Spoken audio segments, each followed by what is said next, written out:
Bueno, les quería compartir pues una imagen de hace mucho tiempo cuando apenas estaban instaurando las unidades de cuidados intensivos neonatales. Para iniciar este tema vamos a hablar de la termorregulación. Cuidar la temperatura del recién nacido y evitar que presenten pues hipotermia ha sido uno de los pocos grandes y muy significativos adelantos en neonatología. El comprender la necesidad de la temperatura, la humedad, el ambiente de cada recién nacido parece como que fuera algo simple, pero no lo fue ni lo es. La termorregulación, pues comienza como la respuesta al frío y es la capacidad pues de aumentar el metabolismo en el paciente para estar compensado. Se tienen pérdidas de calor por evaporación. Existe la alta relación entre la superficie y el volumen. Estamos hablando de que un neonato tiene una superficie corporal pequeña para el ambiente al que se está expuesto. Entonces puede presentar diferentes formas de perder calor y es por conducción cuando lo ponemos sobre una superficie fría, por evaporación, cuando pues el agua del cuerpo del neonato está sometido al ambiente y se produce la evaporación, por convección y por irradiación. Para eso tenemos diferentes formas de atender a los pacientes y utilizamos las incubadoras y las servocunas. Lo ideal es que los pacientes tan pequeños no los tengamos en una cama pediátrica, por eso existen estos avances de la ciencia donde pudieron llegar a construir estos dispositivos que tienen como su razón de ser, que tienen su forma, tienen diferentes cuidados y es ahí donde deben estar los pacientes. Y cuando hablamos de un paciente neonatos, pues tenemos diferentes tipos de pacientes, el prematuro extremo, el niño con restricción de crecimiento intrauterino, el paciente macrosómico o el niño que es pues de un tamaño normal. La Organización Mundial de la Salud nos da pues unas definiciones de temperatura corporal normal entre 36.5 grados y 37.5, hablando del axilar y la rectal, siendo ideal que sea de 37 grados, o sea, la mitad. Y tenemos también la temperatura de piel abdominal con un valor de 36 a 36,5 grados centígrados. Esos son los valores que debemos tener y pues a pesar de que vamos a iniciar a hablar sobre toma de muestras, debemos tener todos estos factores pues como presentes y atentos. En los cuidados de enfermería que debemos tener presentes, hay que tener la temperatura ambiente de la sala más o menos de 25 grados centígrados, evitar corrientes de aire, utilizar la incubadora precalentada, tener las ventanas cerradas de la incubadora, utilizar las mangas, tener humidificación del oxígeno que se le va a administrar al paciente, tener levantadas las paredes laterales de la servocuna, la piel del paciente debe estar seca. eh, lo ideal es que la ropa, los pañales y lo que se va a utilizar en el neonato esté precalentadito y utilizar bolsas plásticas para evitar pérdidas de calor cuando el paciente está en la servocuna. En los hallazgos que podemos encontrar en un neonato tenemos el vermix caseoso, que es la sustancia blanquecina grasosa que tiene el paciente al momento pues, de nacer. Eso no se debe retirar, es una protección de la piel. Tenemos también que ellos pueden tener pues descamación con diferentes grados de descamación que se pueden presentar y pueden hacer un eritema tóxico, que es un salpullido común y benigno, de apariencia como unas pustulitas que aparecen cara, tronco, piernas y brazos. Generalmente aparece posterior a 3 días del parto y se quita más o menos entre 1 y 2 semanas. Estos hallazgos en el neonato es importante que los tengamos presentes porque a veces cuando vemos esas pieles así, pues decimos, ay no, no lo vamos a puncionar ahí porque él tiene la piel de tal o cual forma y lo que debemos procurar es cuidados de enfermería para que esa piel se conserve sana, intacta, pero adicional para que tengamos claro que que el niño tenga la piel, ejemplo, con eritema tóxico, no quiere decir que ya esté infectado o algo así, no, sino que vamos es a vigilar cuál es el sitio que vamos a puncionar, cuidando que no sea en la parte de la piel que esté como más descamadita o donde tenga más salpullido, pero que aparte de todo sepamos que es normal que ellos tengan la piel así. Tenemos que tener siempre presente los 5 momentos de la higiene de manos para la atención del paciente neonato y de cualquier paciente. Entonces, recordarlos primero antes de tocar al paciente, el segundo antes de realizar una tarea limpia aséptica, el tercero después del riesgo de la exposición a líquidos corporales, el cuarto después de tocar al paciente y el quinto después del contacto con el entorno del paciente. Y cómo lavarse las manos. Pues debemos lavarnos las manos, pues decimos que solo cuando estén visiblemente sucias y el resto de los tiempos podemos utilizar las soluciones alcohólicas. El procedimiento de lavado de manos dura de 40 a 60 segundos y pues mi recomendación es que siempre que vayamos a puncionar a un paciente, lo ideal es realizar el lavado de manos con agua, con jabón, con la técnica adecuada y tener las manos limpias para poder realizar el procedimiento.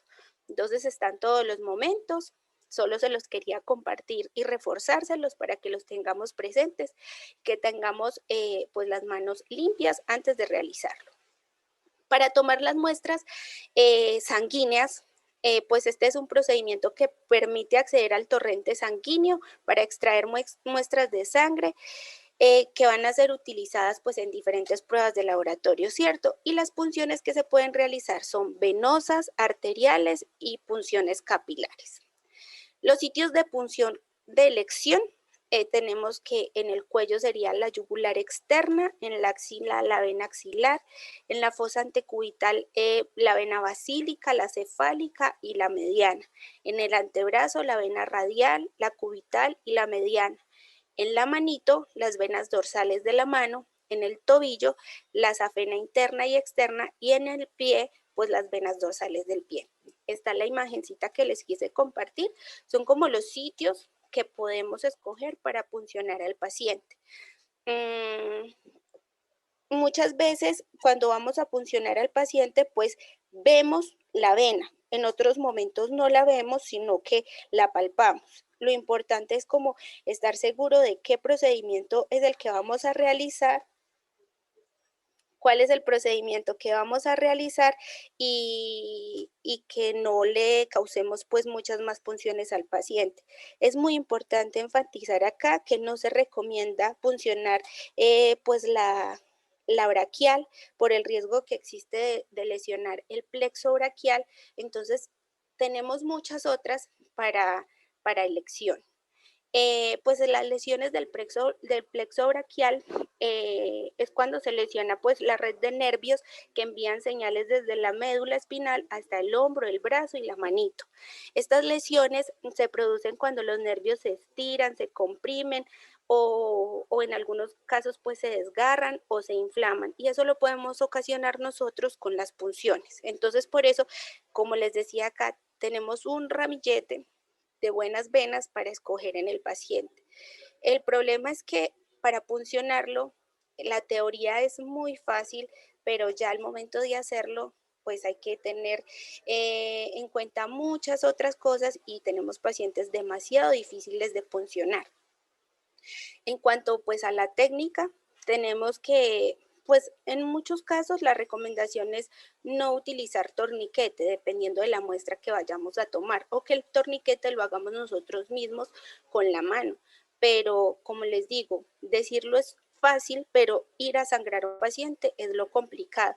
Aparte de eso, pues acá les muestro como el deber ser, tener los frascos pequeños indicados para neonatos, pero en muchas ocasiones no se cuenta con el material adecuado, entonces nos entregan tubos pediátricos o inclusive tubos para pacientes adultos, donde se va a dificultar mucho más la toma de las muestras. Entonces, en las imágenes esto se ve muy, muy bonito, la posición en la que se coge la venita, el gota a gota en el que se recoge la muestra y la forma adecuada como lo deberíamos hacer.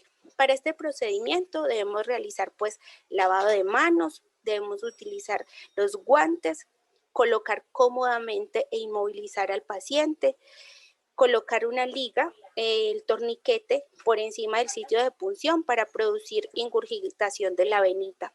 Seleccionar el vaso mediante el tacto, si así pues lo vamos a ver mejor o a sentir o es la forma con la que mejor me desenvuelvo.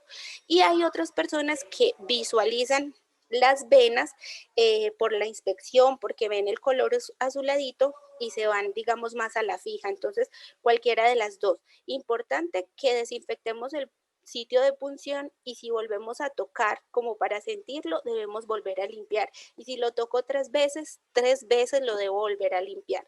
Lo debemos hacer con alcohol al 70%, con isopañines que tienen clorexidina o alcohol al 70%, pero debemos utilizar esos elementos. Puncionar la piel y posteriormente pues la venita en dirección contraria al flujo de sangre con un ángulo entre 15 y 30 grados respecto a la piel y con el bisel de la aguja hacia arriba para no lesionar pues la piel de forma equivocada.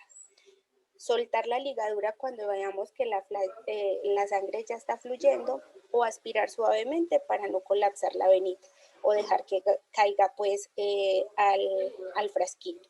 Tomar la cantidad mínima necesaria para poder realizar el examen y sacar la aguja y aplicar presión suave hasta lograr la hemostasia.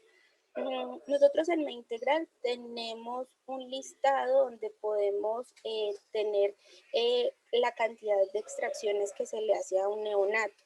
No siempre se utiliza, pero es una herramienta pues muy buena que me va a permitir tener como claridad de qué tanto se ha sangrado a un paciente, cuánta volemia se le ha sacado. Para la toma de los hemocultivos, el procedimiento es como el que expliqué ahorita, solo que lo vamos a hacer con técnica estéril. Vamos a utilizar guantes estériles, gas estéril, vamos a utilizar clorexidina, jabón y solución y vamos a hacer el aseo previo de la piel y vamos a utilizar campos estériles para tomar la muestra. El frasco adecuado para la toma de hemocultivos es como el que les estoy mostrando en la foto, donde me dice que debo extraer o me permite de 0.5 a 5 mililitros.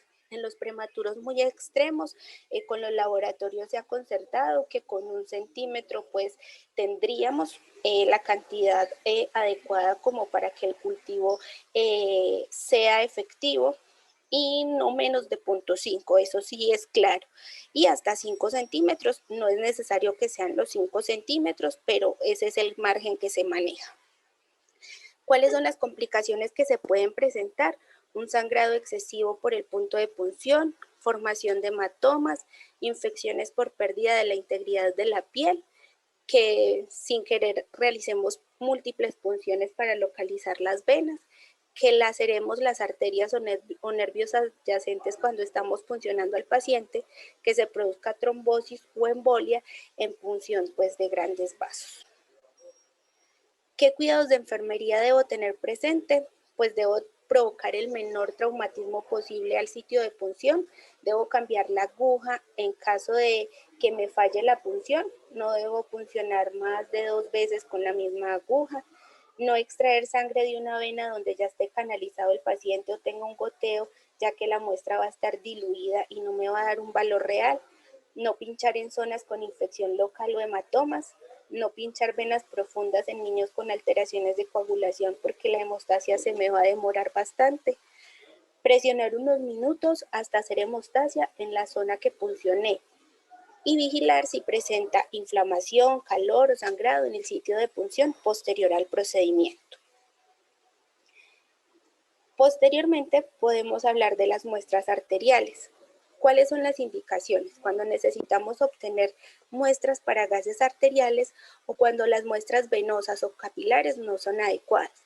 Un ejemplo, tengo que tomar en un paciente hemocultivos, cuadro hemático, pruebas de función renal, tiempos, y sé que si voy a puncionar una vena, digamos, de un calibre pequeño y voy a contar gota a gota para recoger esa muestra, es muy probable que no me alcance, que se me coagule antes de tiempo o que cuando vaya a tomar los tiempos se me coagule la muestra. Entonces, si es una cantidad de laboratorios grande, donde sé que la vena no es de un calibre adecuado, pues puedo hacer una punción arterial. Las contraindicaciones para realizar esas punciones son defectos de coagulación, que el paciente tenga compromiso circulatorio en la extremidad, la arteria femoral, ya que es la única rama colateral donde el flujo de la arteria pues da a la extremidad inferior. O sea, nosotros como enfermeros no debemos irnos de entrada a puncionar una arteria femoral. Y para puncionar una arteria, pues tenemos dentro de la evidencia y dentro de las herramientas el test de Allen. ¿Cómo es el test de Allen? Es una maniobra que sirve para valorar la circulación colateral con el fin de proteger la mano de una posible isquemia en caso de aparición de cualquier complicación. Entonces, en la imagen como se ve, voy a comprimir. Acá les voy a explicar el paso a paso. Voy a elevar la mano del recién nacido empuñadita, debo comprimir directamente las arterias radial y cubital al mismo tiempo para obstruirlas. La mano se me va a poner blanquita. Posteriormente voy a descomprimir solamente la arteria cubital y voy a observar el cambio de coloración de la mano. Más o menos en 10 segundos debe tornarse totalmente rosadita de nuevo, porque quiere decir pues que se llenó nuevamente de sangre los capilares provenientes de la arteria cubital. Ese color rosadito de toda la mano significa que la arteria cubital por sí sola sería capaz de abastecer de sangre si la arteria radial se llegara a obstruir. No es muy utilizada por desconocimiento o porque en algún momento alguien no la recomienda, pero es un método fácil y sencillo para realizar en el paciente y no llevarnos sustos. Es necesario a veces puncionar a los pacientes para tomar unos gases arteriales, pero no se tiene siempre la precaución de cómo me podría responder el paciente. Pues esos niños que ya están muy puncionados pueden llegar a hacer una obstrucción y pues debemos prevenir y este es un método efectivo, no traumático, donde podemos revisar cómo respondería mi paciente a tantas punciones. También existe la punción capilar.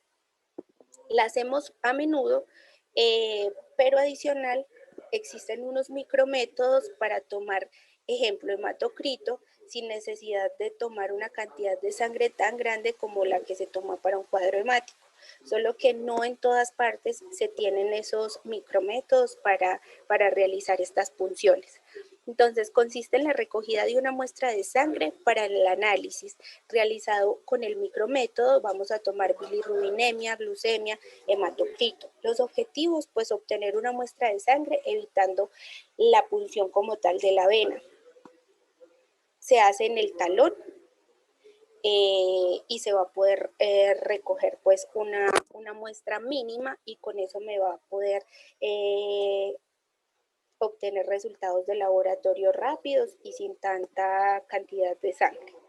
Para la toma de muestras urinarias, pues en los neonatos se utiliza la punción suprapúbica, que es considerada la técnica de recogida de orina de referencia, pero esta prueba es invasiva, es molesta para el niño y depende en gran manera de la habilidad del personal médico para realizarla. El cateterismo vesical es también una técnica invasiva, más fácil de realizar que la punción y posibilita la recogida de pequeñas cantidades de orina, aunque no permite que me descarte pues completamente que hayan riesgos de contaminación. Ambas, tanto la punción suprapúbica como el cateterismo vesical, se recomiendan habitualmente como pruebas de confirmación para pacientes en situación comprometida y que necesiten un tratamiento inmediato. Cuando se está sospechando una infección de vías urinarias y tenemos el paciente hospitalizado, pues estas son formas adecuadas.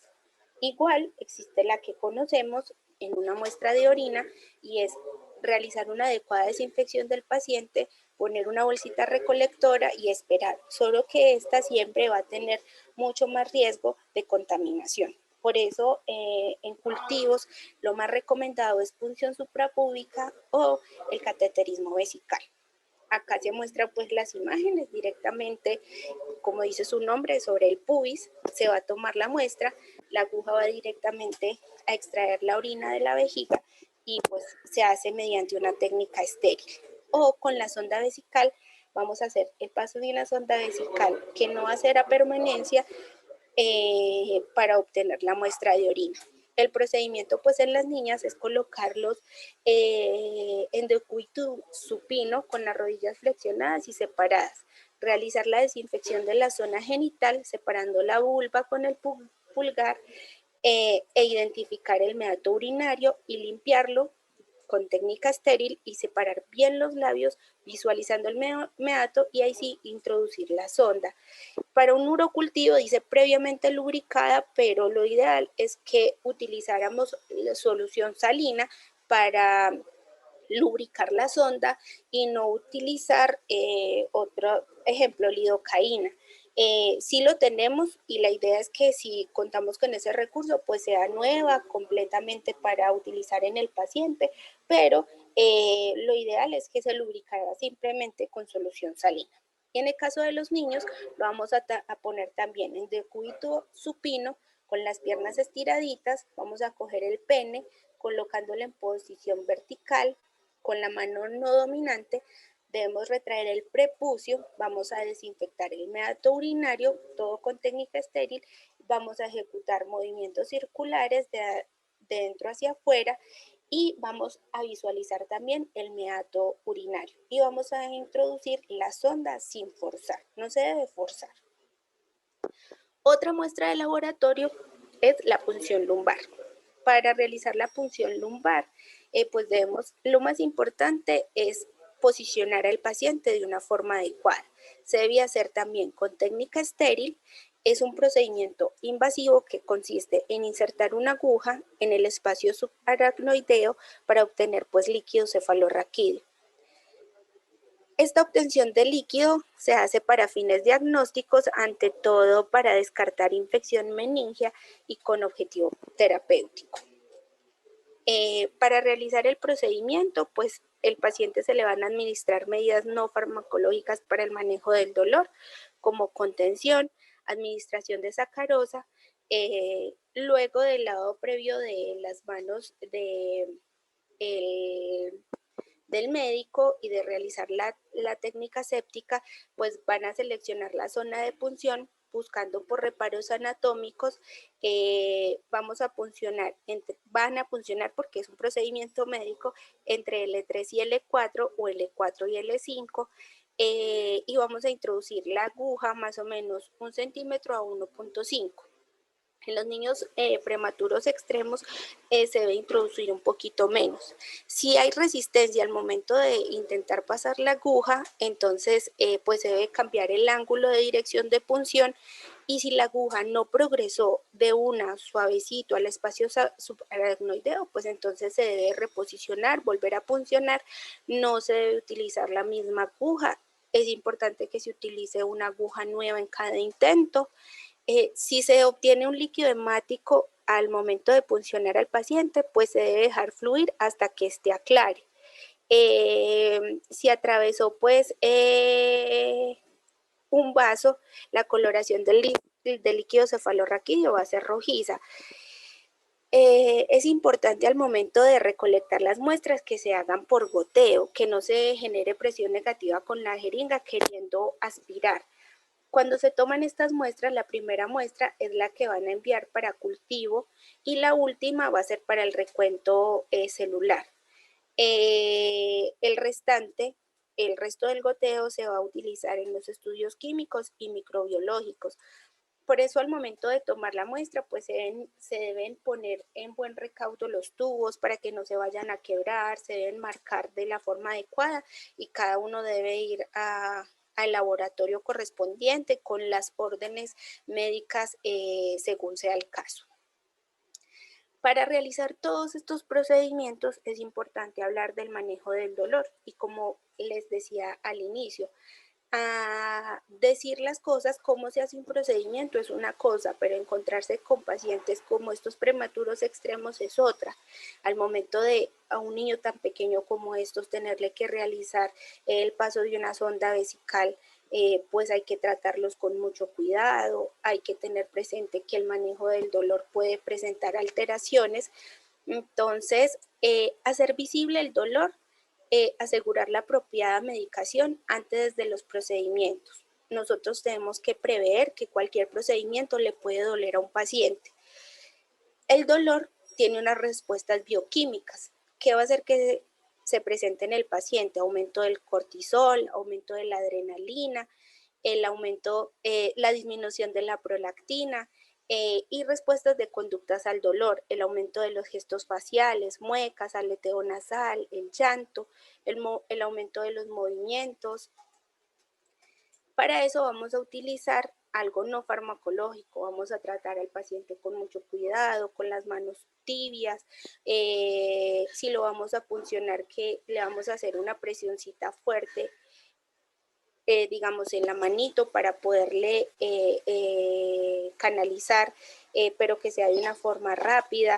Vamos a utilizar succión no nutritiva. Vamos a minimizar en los pacientes las punciones. Si le tenemos que tomar varios laboratorios, pues tomarlos todos en el preciso momento. Si le tenemos que tomar constantemente exámenes de laboratorio, entonces programarlos.